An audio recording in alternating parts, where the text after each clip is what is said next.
thought first half, the way you came back, you looked the likelier to go on and win that. So from your perspective, what changed second half that enabled PSV to regain the initiative? Mainly the goal, I think. Although in the start of the second half, before they scored the goal, we already struggled more than in the first half. We had more problems, or I wouldn't say problem, but we had more difficulty in being as aggressive in the press as we were in the first half.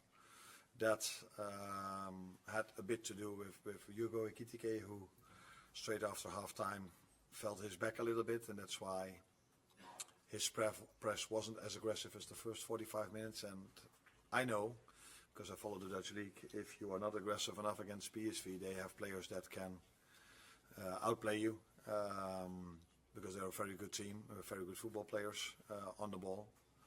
And that's what we saw in the second goal they scored. But again, after they scored the second goal, I think we had our chances to equalize. But not for the first time this season. We don't take the chances we have. We obviously saw individual mistakes as well for the goals. I know there probably wasn't enough of a push maybe on Virgil for the penalty as the arm went up. Mo could possibly have done more for the second goal, and there was a mistake from Konate for the third. I mean, what do you put those individual errors down to at the moment? I think it's always about the team, and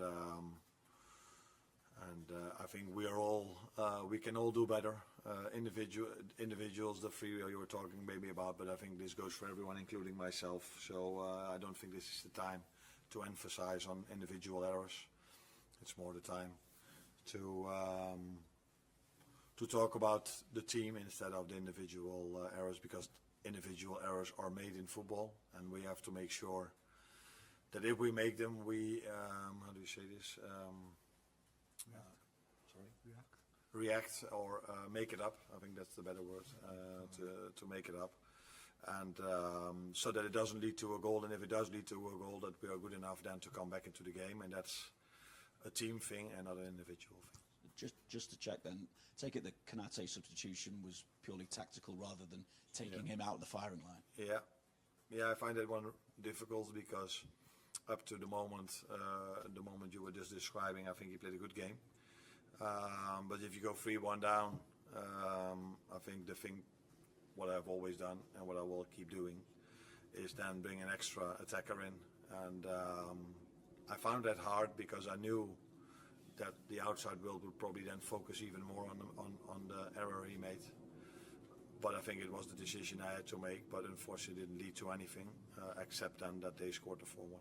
Is it too dramatic to say the players are a bit shell-shocked at the moment? What are you seeing from them in the dressing room? What does shell-shocked mean?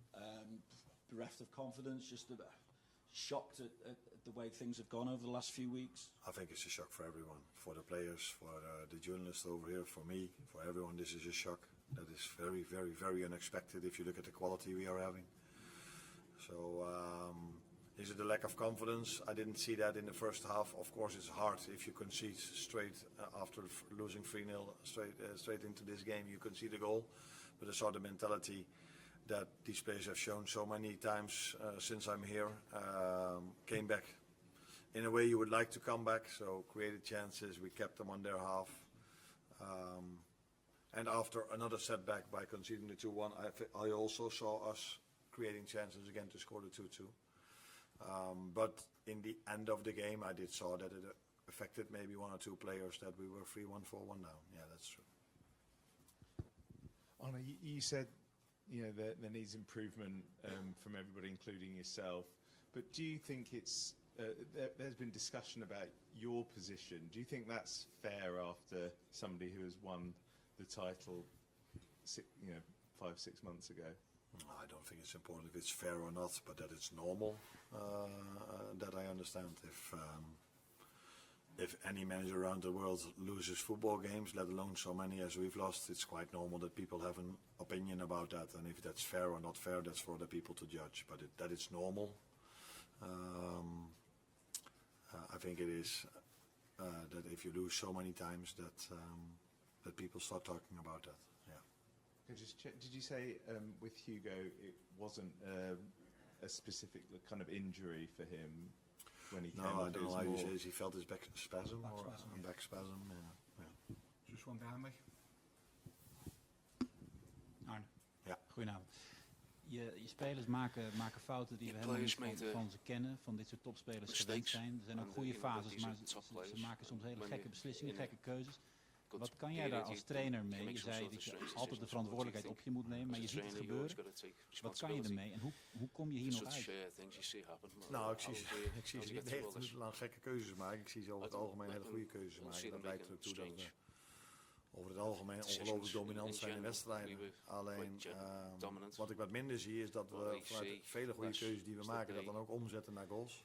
En op het moment dat we dat niet doen, dan blijft een wedstrijd constant, kan beide kanten opvallen. En dan, op momenten zie je inderdaad wel eens een keus die, of nou niet een keus, maar een uitvoering van een actie die je niet misschien gewend bent. Maar dat heeft denk ik ook wel een beetje te maken met het feit dat de score dan ook is zoals die is. Dus op het moment dat je dan misschien vanuit hoe je speelt 1-2, 2-1, 3-1 voor staat, dan denk ik dat je ook die uitvoering van die acties die we nu wat meer zien dan minder zouden zien. Het is een merkwaardige situatie voor Liverpool, al deze nederlagen. Je merkt het ook, er komen vragen zelfs over jou, nadat je ze vorig jaar kampioen hebt gemaakt. Voel jij je nog helemaal zeker en veilig van je plek op dit moment als hoofdtrainer? Ik denk dat het altijd zo is dat een trainer zich tot de laatste dag veilig voelt waar hij zit. En ik heb toch ook eerder gemerkt dat ik heel veel steun krijg van bovenaf. Alleen het zou ook prettig zijn als we dat nou eens een keer gaan omzetten in overwinning. En ik denk dat het ook zo hoort te zijn dat zolang een trainer ergens werkzaam is, dat je hem het gevoel geeft dat hij nog de juiste trainer voor je is. Maar dat je dat niet doet, zou ook een beetje gek zijn. Dus dat gevoel heb ik zeker. En het is niet voor de eerste keer dat we bij deze club in een moeilijke situatie zitten nadat we kampioen zijn geworden. Maar ja, het zou toch wel een keer tijd worden dat we wedstrijden gaan Arne, are you worried about your position as manager with all the defeats? You said on Saturday that there's a way out with the quality of the players, but if the quality isn't showing itself, what happens? I don't agree with you that the quality isn't showing itself. I see enough moments that players show their quality, but it doesn't reflect in the score or in the results. That is clear. But no, I'm not worried. What I mean with that is that my focus is on other things than worrying about my own position. I try to analyze, try to help the players as much as I can, and it's obvious that I don't do it in the way I did that last season because when you talk about individual errors, I think that's also something that comes from a team effort. So again, I need to do better, and that's why I'm trying to do every single day to improve the team. And that is where my main focus is, to be honest. Van de Frans weer.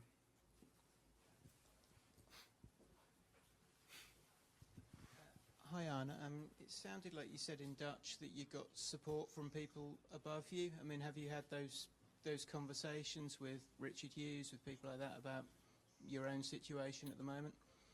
Yeah, but not in the sense that they tell me every single minute from we support you, we support you, we support you. But we talk a lot if we are winning last season and if we are losing, and then they are helpful to me, to the team. So yeah, we do have those conversations, but they don't call me every single minute of the day to tell me that they still trust me. But we do have the normal conversations, and in those conversations I feel the trust, but haven't spoken to them after this game yet. So let's see. Wonderbach.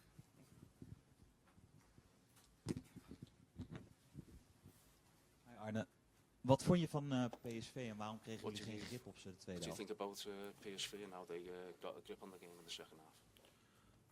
Ik vind dat PSV heel erg goed kan voetballen als je tijd en ruimte geeft. Dus dat moet je zoveel mogelijk voorkomen. En dat hebben we in hele kleine fases in de tweede helft niet gedaan. Waardoor zij dan in staat zijn om een paar schitterende aanvallen op de mat te leggen. Waar ook de goals uitkwamen. Alhoewel de derde natuurlijk geen schitterende aanval is, maar een fout van ons. De derde goal van hun. Maar de tweede goal was een schitterende aanval. En ik moet eerlijk zeggen dat ik niet het gevoel had dat de wedstrijd zich voornamelijk op onze helft afspeelde. Maar als je daar een ander gevoel bij had, dan kan dat. Dus ik denk niet dat we Dat we, ik denk dat we heel veel balbezit hebben gehad gedurende de hele wedstrijd. Maar dat er ook fases zijn dat de spelers van PSV elkaar makkelijk kunnen vinden, die heb ik ook gezien. Ja. PSV played it quite well and it was easy for them.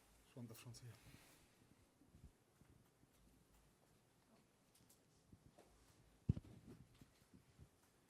Arne, with all the talk about your job in here, how do you feel personally? Are you going home after these defeats, and how long does it take you personally to get over defeats in this bad run of form? Long. Longer than after a win, because after a win you're straight away focused on the next one. Now you try to find answers as much as you can, but that's not as simple as people might think it is, because if it would have been that simple, I would have used those answers for us to start winning again. But the focus is, as always in football, is mainly also about trying to prepare them for the next game. And preparing them is not only tactically, that could also mean that I need to have individuals conversations tomorrow, or team conversations with players. I try to put as much effort in as I can to improve the situation. Not only me, by the way, my staff does the same, and the players are putting in a lot of effort as well. Although sometimes when you look at 3-0 loss, 4-1 loss, you tend to feel as if we don't do enough. But again, today I saw a team that was trying after multiple setbacks, but unfortunately not able to get a result. Thank you, everyone.